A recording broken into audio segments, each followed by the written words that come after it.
과거의 발목이 잡혀서는 안 된다며 미래 세대를 위해 한일 관계 개선을 역설한 윤 대통령은 일본의 입장에 대한 국민들의 이해를 구했습니다. 일본은 이미 수십 차례에 걸쳐 우리에게 과거사 문제에 대해 반성과 사과를 표한 바 있습니다.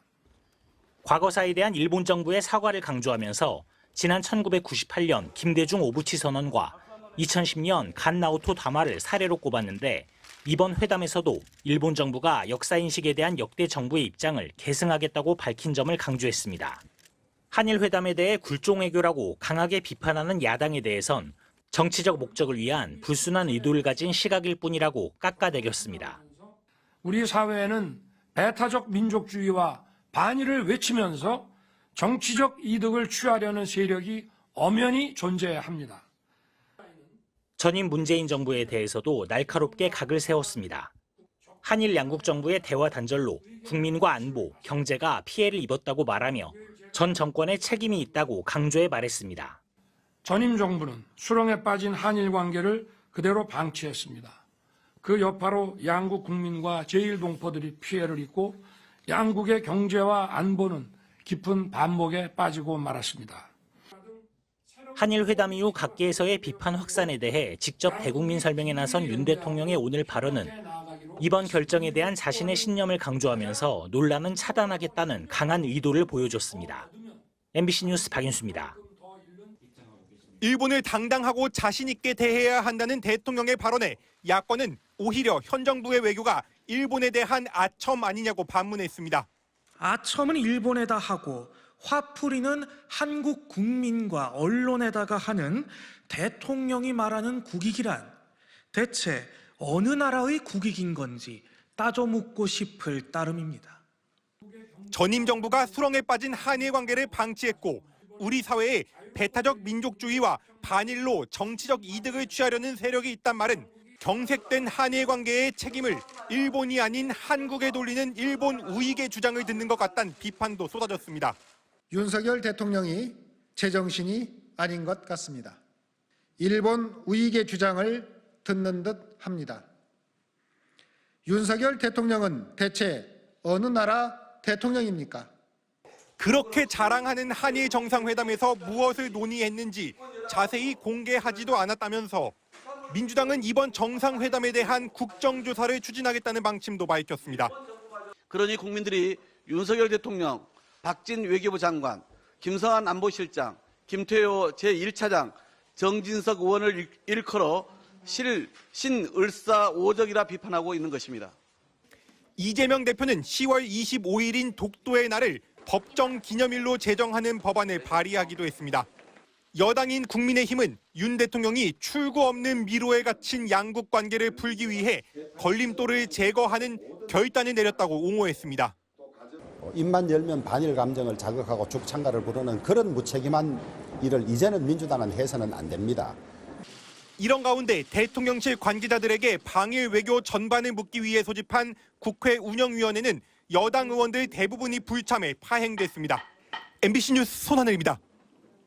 네, 그러면 대통령실 취재하는 이정은 기자와 함께 오늘 윤석열 대통령의 발언 내용 더 자세하게 분석해 보겠습니다. 자, 이정은 기자, 지난 3.1절 기념사 보면 5분 조금 넘었었는데 오늘은 무려 23분 동안 그것도 생중계로 지금 한일 관계에 대한 대국민 설명에 나섰습니다. 배경은 어떻게 봐야 될까요? 네, 지지율이나 여론 신경 쓰지 않는다라고 말은 했지만 현재 강제동원 배상해법이나 한일 회담 결과에 대해서 좀 부정 여론이 강한 상태에서 대통령이 직접 나서서 설명을 하고 이 여론을 돌파하겠다라는 의지를 보인 것 같습니다. 네. 그리고 윤 대통령이 최근 한일 관계에 집중을 하면서 참모들에게 역사적으로 평가받을 것이다 이런 말을 했다고 하고 맞아요. 오늘도 또 역사의 전환점에 있다라는 표현을 썼습니다. 네. 또 박정희, 김대중 전 대통령을 언급하면서 의미를 부여한 것도 그런 맥락으로 보입니다. 자, 한일 관계 개선은 옳은 일이다 이런 말도 했습니다. 일종의 신념, 소신 이렇게 들리는데 우리 정부 쪽의 후속 조치는 일단 빠르게 진행되는 모습이에요. 네, 그렇습니다. 먼저 한일 군사정보보호협정과 지소미아, 오늘 외교부가 2019년에 일본 외무성에 보냈던 그 종료 통보 공函을 철회하면서 네. 복원 절차가 마무리됐습니다. 그리고 수출 절차를 간소하게 해준 혜택을 받는 국가 목록, 그러니까 화이트리스트 목록에서 네. 일본이 먼저 한국을 뺐고 또 한국이 맞대응으로 일본을 뺐는데요. 네. 윤 대통령은 오늘 산업부에 우리부터 선제적으로 복귀 절차에 착수하라 이렇게 지시했습니다. 네.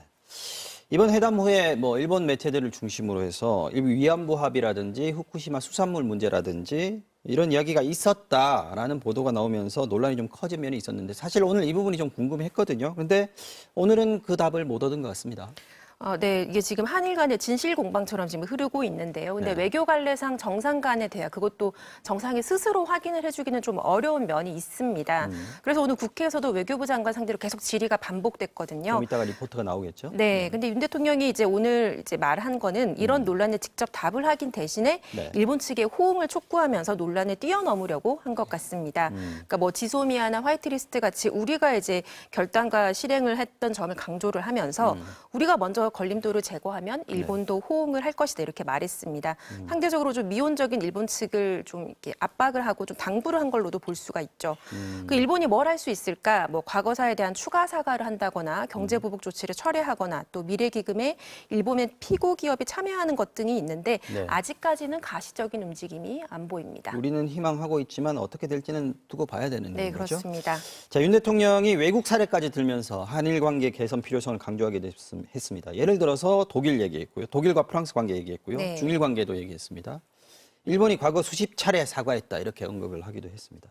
그러니까 사과는 이미 일본이 많이 했다 뭐 이런 뜻으로 들리는데요. 어떻습니까? 네, 기시다 총리도 과거 내각의 입장을 계승하겠다고 했고 그러면서 윤 대통령이 이제 일본이 이렇게 수십 번 사과하지 않았느냐라고 말을 했습니다. 하지만 과거에 2015년에는 아베 전 일본 총리가 미래 세대가 계속 사죄할 수는 없다 이런 말을 하기도 했거든요. 이것이 네. 이제 앞으로는 사과를 안 하겠다라는 취지로 당시 해석이 되기도 했었습니다. 그런데 네. 이런 발언은 오늘 대통령 설명에서 언급되지 않았습니다. 네.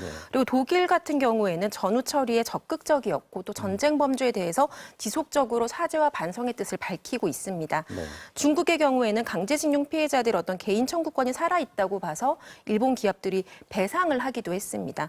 이런 차이가 있기 때문에 일본의 사과를 강조하기 위해 함께 언급하기에는 좀 무리가 있다 이런 평가도 있습니다. 지금 보면 사과 문제는 일본의 어떤 진정성이 어떻게 드러나느냐 이 문제인 것 같습니다. 횟수나 뭐 강도보다는요. 네. 자, 여기까지 하겠습니다. 이정훈 기자 잘 들었습니다.